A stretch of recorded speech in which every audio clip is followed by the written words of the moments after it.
म निगम वास्तवकोटी हजुरहरूको समक्ष उपस्थित छु एउटा कविता लिएर र मेरो कविताको शीर्षक छ बा।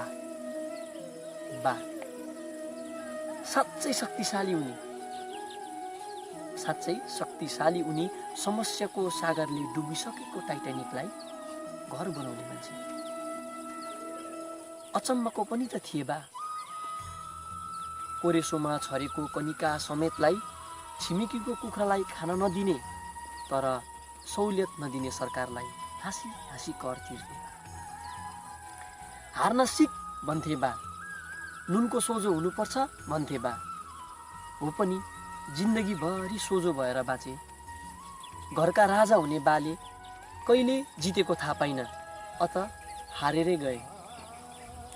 ऋतुहरूको राजा बसन्त हो बुझकेटा भन्थे बा। सबैभन्दा ठुलो चाड दसैँ हो, खुसीले मनाउनु पर्छ भन्थे बा। तर बाको जीवनमा बसन्त आएको थाहा छैन मलाई। तर मलाई थाहा भएका हरेक दसैँहरू मेरो बाको अघि दशा बनेको साक्षी बनेको छु।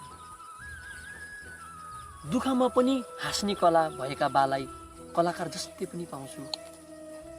साँच्चै हामीलाई खाखा भन्दै आफ्नो खाली पेटलाई थप्पड लगाउँदै टन्न भए भन्ने उनको छुट्टै विशेषता थियो।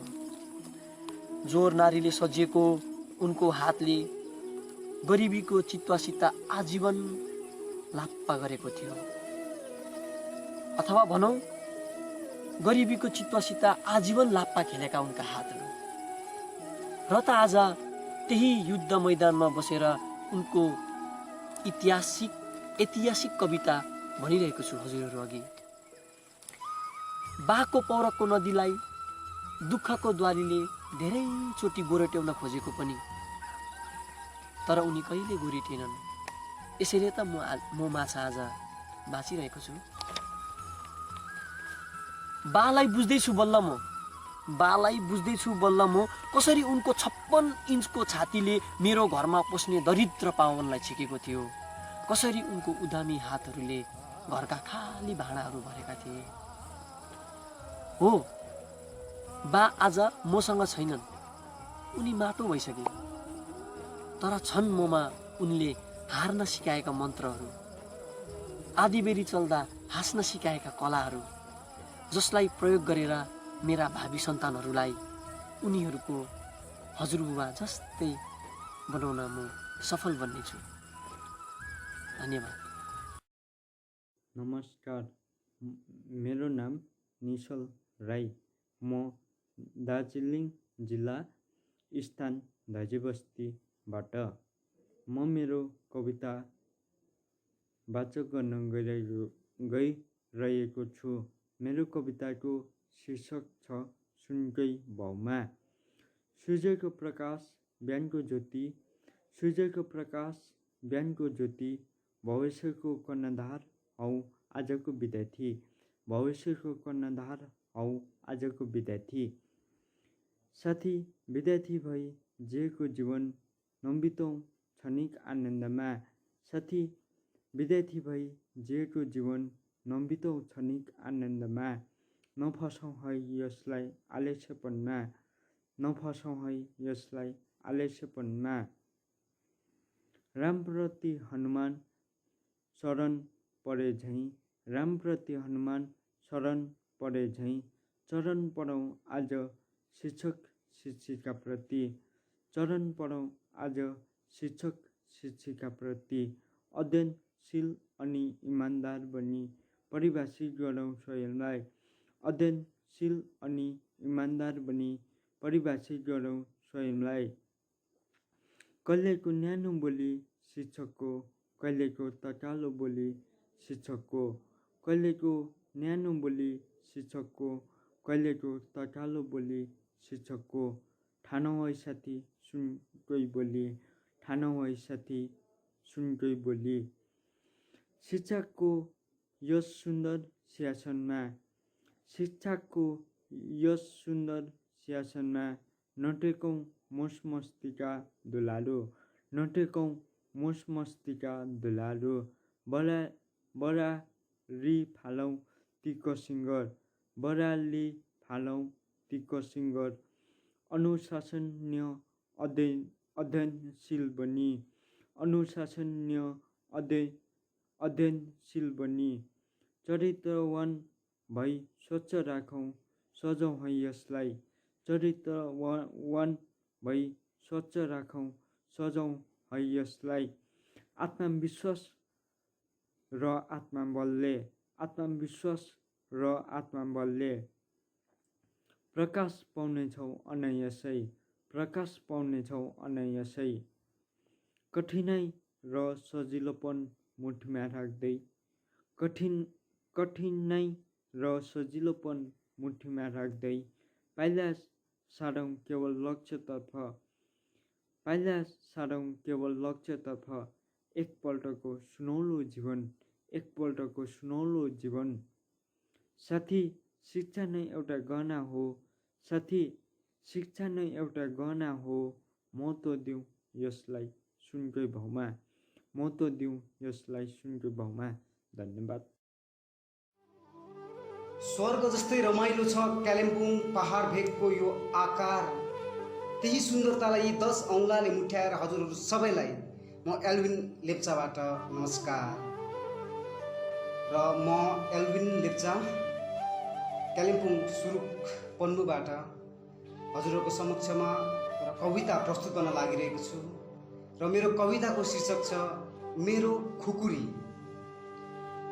हेर न यो खुकुरी आफ्नो चिनारी हावामा साट्ने भयो हेर न यो खुकुरी आफ्नो चिनारी हावामा साट्ने भयो हिजोसम्म वीरताको चिनारी देखाउने आज हेर त आफैले काट्ने भयो आज हेर आफैले काट्ने भयो दाँतभित्र लगाउँदा मेरो खुकुरी सुत्ने भयो दाँतभित्र लगाउँदा मेरो खुकुरी सुत्ने भयो दाँत बाहिर निकाल्दा मेरो खुकुरी भुत्ते भयो कोही बेला मन लाग्छ रिसाएर झाप्न तर खिया नलागोस् भनी बेला बखत लान्छु अर्जाप्न हेर न यो खुकुरी आफ्नो चिनारी हावामा साट्ने भयो हिजोसम्म वीरताको चिनारी देखाउने आज हेर आफैलाई काट्ने भयो हिजोसम्म दाँतभित्र बसेको खुकुरी आज खोज्छन् काट्छु भने कुकुरी हिजोसम्म गोर्खालाई आँट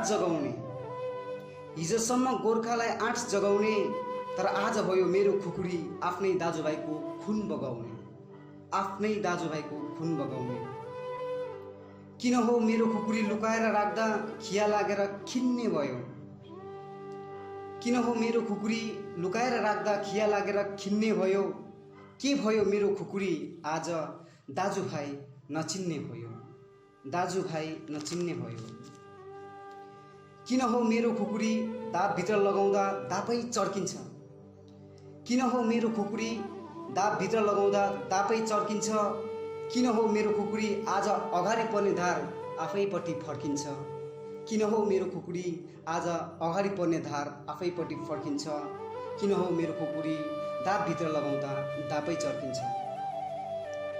के भयो मेरो खुकुरी कम्बरमा भिरेर बोक्दा थाक्ने भयो के भयो मेरो खुकुरी कम्बरमा भिरेर बोक्दा थाक्ने भयो के भयो मेरो खुकुरी आज नचाहँदै खाली आफन्तको टाउकोमा ताक्ने भयो के भयो मेरो खुकुरी आज दाजुभाइ दिदीबहिनी नचिन्ने भयो के भयो मेरो खुकुरी कामको लागि चलाउँदा ठङ्गङ्गै भास्ने भयो के भयो मेरो खुकुरी कामको लागि चलाउँदा ठङ्गङ्गै भास्ने भयो के भयो मेरो खुकुरी आज तिम्रो अनि आफैको टाउकोमा नाच्ने भयो काममा लगाउँदाखेरि ठङ्गङ्गै भास्ने भयो के भयो मेरो खुकुरी आज तिम्रो अनि मेरो आफैको टाउकोमा नाच्ने भयो के भयो मेरो खुकुरी खाली झगडा कहिले हुन्छ भनी मलाई सोध्छ के भयो यो मेरो खुकुरी खाली झगडा कहिले हुने भनी मलाई सोध्छ के भयो मेरो खुकुरी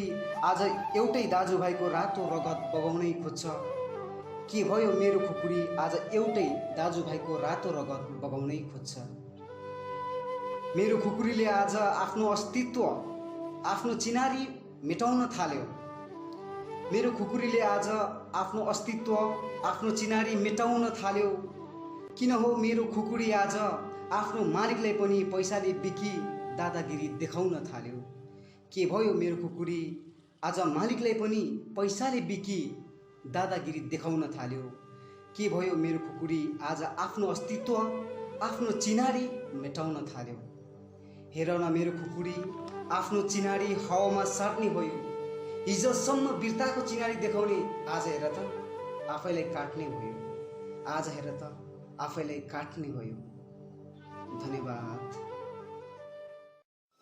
नमस्कार, म सुरज सपगाई मणिपुरबाट आज यहाँहरू सामु म एउटा कविता लिएर आइपुगेको छु र यहाँ कविताको शीर्षक छ बारुद र स्वीकार्नुहोला कविता बारुद। सत्य र अहिंसा घर दैलैमा गाडेर, सत्य र अहिंसा घर दैलैमा गाडेर उज्यालोको म्यागजिनभित्र काला बुलेटहरू फुल लोड गरेर इतिहासको इन्काउन्टर गर्दै नाजुक हातहरूलाई खुल्ला चेतावनी दिँदै यहाँ शब्दहरूभन्दा बेसी बारुद नै बोल्दछ। आफूहरूलाई श्रेष्ठ ठान्नेहरूको यहाँ, आफूलाई श्रेष्ठ ठान्नेहरूको यहाँ सूर्यलाई तल खसालेर आँगनमा गाड्नु पर्छ भन्ने भनाइ छ। आफूलाई श्रेष्ठ ठान्नेहरूको यहाँ सूर्यलाई तल खसालेर आँगनमा गाड्नु पर्छ भन्ने भनाइ छ। मुद्दा बाँसको नै किन नहोस्, त्यो भन्दा अझ माथि घाँसको नै किन नहोस्, यहाँ शब्दभन्दा बेसी बारुद नै बोल्दछु। श्वेत वस्त्रमा स्वच्छ हुने प्रयासमा, श्वेत वस्त्रमा स्वच्छ हुने प्रयासमा यहाँ पसिनालाई बदनाम गरिन्छ। आमाको चरित्रमाथि शङ्का गरिन्छ। निर्दोष अहिंसावादीहरूको रक्त निकालेर प्रत्येक क्षण लाचार मजदुरहरूको सपना मारिन्छ। यहाँ शब्दभन्दा बेसी बारुद नै बोल्दछ। हरेक गल्ली र घुम्तीहरूमा, हरेक गल्ली र घुम्तीहरूमा, घर घरका मूल ढोका ढोकाहरूमा, श्रमिकहरूका फाटेका खल्तीहरूमा, दफ्तरका काँचा फाइलहरूमा, असहाय भोग र अधिकारहरूमा, सृजनाका प्रत्येक बीजहरूमा यहाँ शब्दभन्दा बेसी बारुद नै बोल्दछ। सत्तावादीहरूको ताण्डवमा, सत्तावादीहरूको ताण्डवमा बेचिने गान्धीको अघि कैयौं भविष्य मारिन्छ। जात, धर्म अनि वंशमा रक्तको भिन्नता खोजिन्छ। सायद स्वतन्त्रको डेफिनेसन नै यही हो। सायदै स्वतन्त्रको डेफिनेसन यही नै हो। यहाँ शब्दभन्दा बेसी बारुद नै बोल्दछ। यहाँ शब्दभन्दा बेसी बारुद नै बोल्दछ। धन्यवाद। संवाद कालेबुङ च्यानल हेर्नुहुने सम्पूर्ण जनमानवलाई मेरो न्यानो अभिवादन। म मीना भुजेल, डाक्टर बिआल दीक्षित पथ निवासी, आज हजुरहरू समक्ष एउटा सानो स्वरचित कविता लिएर आएकी छु र मेरो कविताको शीर्षक छ शिक्षाको श्रीपेच। शिक्षाको श्रीपेच लगाउँछु, समृद्धितिर पाइला म चाल्छु। अक्षर अक्षरको माला गाँस्छु, अन्धविश्वासको पर्दा च्यात्छु। लाउँदिन बरमाला कसैलाई म, चढ्दिन कलिलैमा बलिवेदी म कल्पना हुँ गार्गी र झाँसी, शिक्षाको ज्योति चाहने कन्याश्री हुँ। जति जति ठुली हुँदैछु, शिक्षाको महत्त्व म बुझ्दैछु। यही हो मेरो उद्धार गर्ने, ज्ञान र मानको धनी तुल्याउने। हजुर, शिक्षाको श्रीपेच लगाउँछु, समृद्धितिर पाइला म चाल्छु। अक्षर अक्षरको माला गाँस्छु, अन्धविश्वासको पर्दा च्याच्छु। कन्याको शिक्षामा नारीको उत्थान, मेरै सशक्तिकरण, मेरै सम्मान। म बाँच्छु यहाँ जीवन सुन्दर, पढी विद्या 3 दिन धुरन्धर। शिक्षाको यहाँ खेती गरौँ, बाल विवाह किनार्थ नगरौँ। सजाय पाउन् ती अज्ञानी जनले, जसले सोच्छ यस्तो पापी मनले। शिक्षाको श्रीपेच लगाउँछु, समृद्धितिर पाइला म चाल्छु। अक्षर अक्षरको माला गाँस्छु, अन्धविश्वासको पर्दा च्याच्छु। धन्यवाद। नमस्कार, म रिया तामाङ, मौजना एकाडेमी जुम पश्चिम सिक्किमबाट, र म आज हजुरहरू समक्ष मेरो स्वरचित कविता वाचन गर्न गइराखेकी छु, र कविताको शीर्षक छ आमा मलाई नयाँ संसार चाहिएको छ। र अब कविता स्वीकार्नुहोस्। आमा मलाई नयाँ संसार चाहिएको छ। आमा आमा किन छोरीले आफ्नै आँखाले सपना देख्न पाउँदैन? आमा किन छोरीले आफ्नै आँखाले सपना देख्न पाउँदैन? किन छोरीले आफ्नै विचारले जीवन जिउन पाउँदैन? छोरी त लक्ष्मी हो भन्छ, छोरी त लक्ष्मी हो भन्छ, तर किन छोरीलाई चरालाई झै पिजरामा थुनेर राख्छ? तर किन छोरीलाई चरालाई झै पिजरामा थुनेर राख्छ? आमा छोरीले छोराले जस्तै लक्ष्य राख्न किन हुँदैन? आमा छोरीले छोराले जस्तै लक्ष्य राख्न किन हुँदैन? छोरी किन छोरा होइनन्? छोरी किन छोरा होइनन्? आमा छोरी किन छोरा होइनन्? छोरीको पनि त थुप्रै चाहनाहरू हुन्छन्, छोरीको पनि त थुप्रै रहरहरू हुन्छन्, छोरीको पनि त थुप्रै चाहनाहरू हुन्छन्, छोरीको पनि त थुप्रै रहरहरू हुन्छन्। तर आमा किन छोरीलाई आफ्नो इच्छाहरू पूरा गर्ने हक हुँदैन? किन छोरीले आफ्नो खुट्टामा उभिने अधिकार हुँदैन? आमा छोरी नै अभिशाप हो कि समाज जस्तो हो? आमा छोरी नै अभिशाप हो कि समाज जस्तो हो? किन छोरी मात्र यस्तो? किन छोरी यसरी खुम्चिएर बसेको? किन रजस्वाला हुँदा हामी आफ्नै बाबुदेखि पनि टाढा बस्नु परेको? आमा के तिमी पनि यस्तै समाजमा हुर्केको? के तिमी पनि यसरी नै हेपिएर बाँचेको? के तिमी पनि यस्तै समाजमा हुर्केको? के तिमी पनि यसरी नै हेपिएर बाँचेको? आमा बस अब म सक्दिन, म आफ्नै खुट्टामा उभिन चाहन्छु, म आफ्नै इच्छाहरू पूरा गर्न चाहन्छु। म यस कुरूप समाज विरुद्ध लड्न चाहन्छु। म यस समाजलाई देखाउन चाहन्छु कि छोरी अभिशाप होइन, छोरी वरदान हो। छोरी अभिशाप होइन, छोरी वरदान हो। किन छोरीको मात्र रजस्वाला हुन्छ? किन छोरीको मात्र बलात्कार हुन्छ? किन छोरीको मात्र रजस्वाला हुन्छ? किन छोरीको मात्र बलात्कार हुन्छ? किन छोरीको मात्र यस समाजमा कुनै अस्तित्व हुँदैन? आमा अब म सक्दिन आमा, म यस कुरूप संसारमा पिजराको चरा भई बाँच्न सक्दिन। मलाई खुल्ला आकाश चाहिएको छ, मलाई नौलो संसार चाहिएको छ। मलाई खुल्ला आकाश चाहिएको छ, मलाई नौलो संसार चाहिएको छ, जहाँ कुनै छोरी पनि हुँदैन। आमा बस अब म सक्दिन यस कुरूप समाजमा बाँच्न।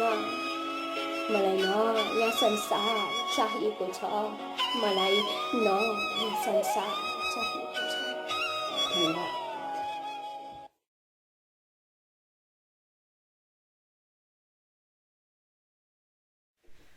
नमस्ते सबैमा, म अभिषेक विश्वकर्मा। आज तपाईँहरू समक्ष म एउटा कविता प्रस्तुत गर्दैछु र आशा छ तपाईँहरूले स्वीकार्नुहुन्छ भन्ने। मेरो कविताको शीर्षक छ कान्छा बाजे। परिवर्तन पर्खदा पर्खदै फुलिसकेको छ कान्छा बाजेको केस। गाउँ परिवर्तन भएको हेर्न खोज्ने आँखा धमिलिसकेको छ, तर गाउँको विकास पनि चाहिँ त्यही भत्किएको सडकमा अल्लो छेउ र पल्लो छेउ हुँदै लड्छु कि भन्ने डरले हिँडिरहेछ तर्करिँदै। रासन पानी अस्पताल सबैतिर जाने एउटा मात्र सुविधा, त्यो पुल पनि भत्केर ढल्ने आँटेको छ। सरकारले पुल बनाउने योजना बनाइदिएको छ अरे। गाउँ जोड्ने पुल, गाउँको पैताला थाम्ने पुल। एक हुल गिद्धहरू उडिरहेछन् आकाशमा रङ फेर्दै फेर्दै तबदेखि जबदेखि विकासको गन्ध हावामा उड्न थालेका छन्। मानव विकास सिनो हो उनीहरूको निम्ति, गिद्धा जस्तै मान्छेहरू। छि छि छि छि। कान्छा बाजेलाई इन्दिरा उसको पैसा दिने रे। उसको वरिपरि टाउको माथि खुट्टातिर घुमी हिँड्ने त्यही गिद्धहरू।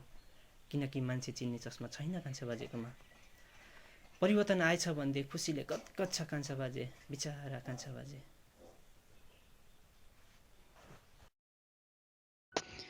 नमस्कार, म आशिष खतिवडा आज हजुरहरू समक्ष संरचना लिएर प्रस्तुत छु र मेरो कविताको शीर्षक छ प्रकृति आज बिचल्ली भइरहेकी छिन्। निरन्तर बहने त्यो नदी आज रित्तो भइरहेछ, आज रित्तो भइरहेछ।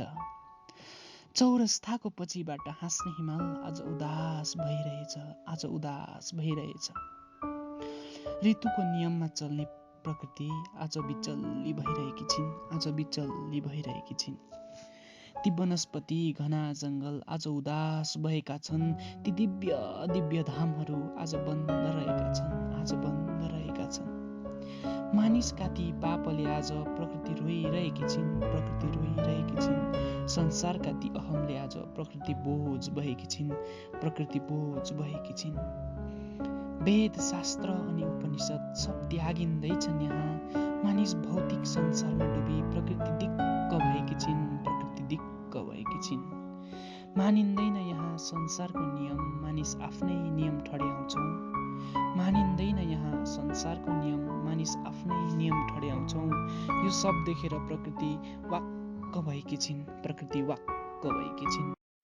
नमस्कार, म राहुल राई बोगीको मणिपुरबाट हजुरहरूमा समक्ष एउटा कविता लिएर आएको छु। कविताको शीर्षक छ सत्य हराएको संसार। हो हो मित्र हो, यहाँ यस्तै छ। समाजले निकै काँचुली फेरेछ।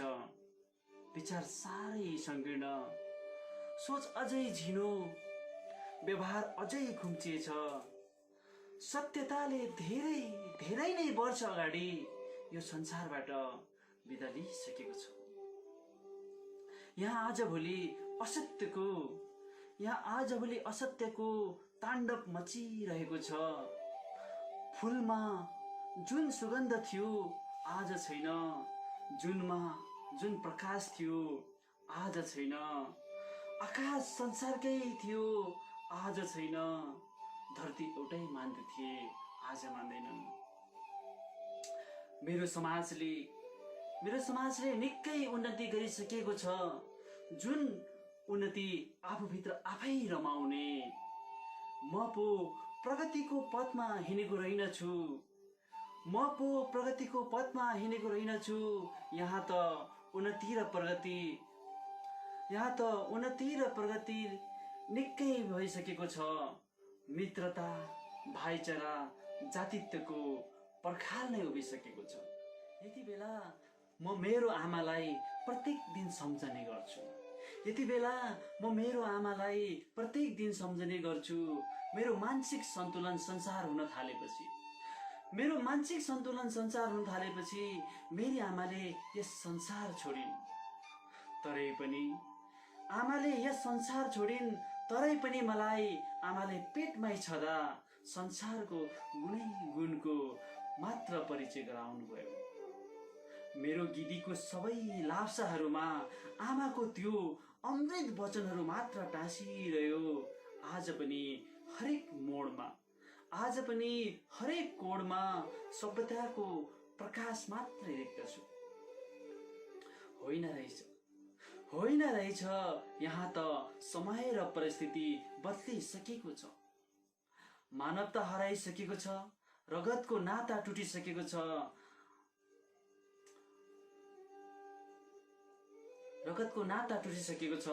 आफ्नो भलो भए परतिरको नाश होस्, विचारहरूमा पोचो पसिसकेको छ। सत्मार्ग यहाँ कसैलाई पस्दैन। नकारात्मकको डायलग बोलिरहेको, नकारात्मकको मेला लागेको छ।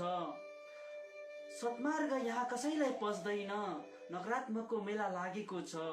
तिमी त मेरो आफन्त हौ भनेर नाटकको डाइलग बोलिरहेको पात्र झैँ सोझालाई देउसै अन्धकारमा ढकेली ठगुवा खुसीसँग रमाइरहेको छ। मलाई मेरी आमाले, मलाई मेरो गुरुहरूले, मलाई मेरो अग्रजहरूले, मलाई मेरो मार्गदर्शकहरूले, मलाई मेरो भलो चाहनेहरूले कहिल्यै पनि यस्तो समाज भाडिने शब्दको प्रयोग गर्न सिकाएनन्। समाजलाई कुभलो गर्नु भनेर हराएनन्। मेरो मस्तिष्कले जब चिसो तातो राम्रो नराम्रो छुटाउन थालेकै समयबाट मैले समाजको अँगालोमा बेरिएर हिँड्न थालेको हो। प्रेम, भाइचारा, मित्रताको सम्बन्ध एकसाथ लिएर हिँडेको हो।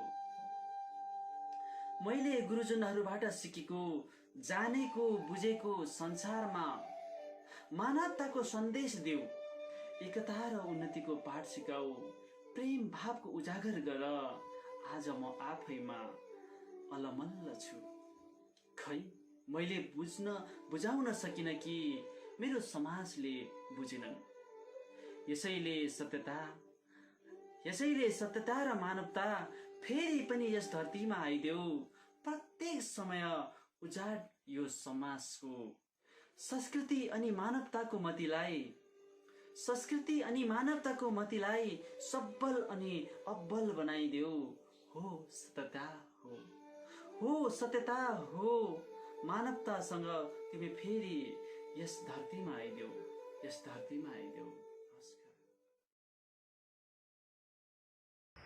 नमस्कार, म रोहन मङ्गर कालीझोडाबाट र हजुरहरू समक्ष म एउटा कविता लिएर आएको छु र मेरो कविताको शीर्षक छ सेतो कमेज कात्रो भन्दैछ।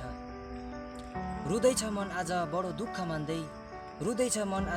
दुःख मान्दै ती अज्ञात व्यक्तिको व्यक्तित्व देखेर जसले मानवताको ध्वंस गरेर धार्मिक प्रचलनको रूढिवादी अपनाएका छन्, जसले स्वास्थ्य कर्मचारीलाई घातक प्रहार गरी उसलाई चोट पुर्याएका छन्, जसले हाम्रो समाज बचाउन भनी लड्दैछन् भाइरससित सम्झौता गरी आफ्नो मुखको गाँस छोडी तिमीहरू जस्तोको ढुङ्गा र गाली खाँदैछन्। उसलाई पनि त डर छ यो महामारीको, डर छ दुध खाने नानीलाई अनाथ बनाउने, डर छ वृद्ध आमालाई टुरा बनाउने, तर पनि वास्ता नगरी सामना गरिरहेछ र यस्तो महामारीमा आज ढुङ्गा खाइरहेछ। जसको सेतो कमेजमा दाग लगाउँदैछन् आज त्यही सेतो कपडाको कात्रो ओढ्दैछ। जसले दिनरात हाम्रो लागि लडिरहेछ किन ढुङ्गा हान्छौ उसलाई? तिम्रो परिवार बचाउने केवल उनी त छ। धन्यवाद।